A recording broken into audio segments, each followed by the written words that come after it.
how to use be verb subject plus auxiliary verb plus noun।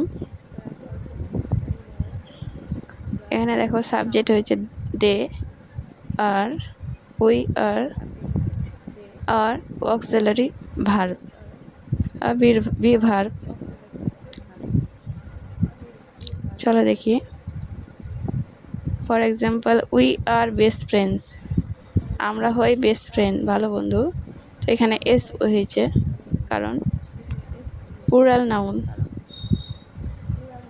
যদি friend হতো, এখানে সাবজেক্টের প্লুরাল থাকলে গেলে নাউনের সঙ্গে এস বা ইএস হয়। উই আর ব্যাংকার্স, আমরা হই ব্যাংকের কর্মী। দে আর বেস্ট ফ্রেন্ডস, তারা হয় ভালো বন্ধু।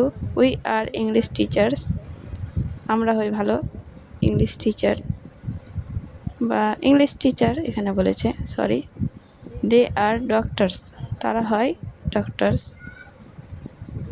দে আর ফার্মার্স, তারা হয় কৃষক। দে আর গ্রিন গ্রোসার, এখানে গ্রিন গ্রোসার বলতে ভেজিটেবল সেলার বা ফ্রুট সেলারকে বোঝায়। দে আর ওয়ার্কার, তারা হয় কর্মী।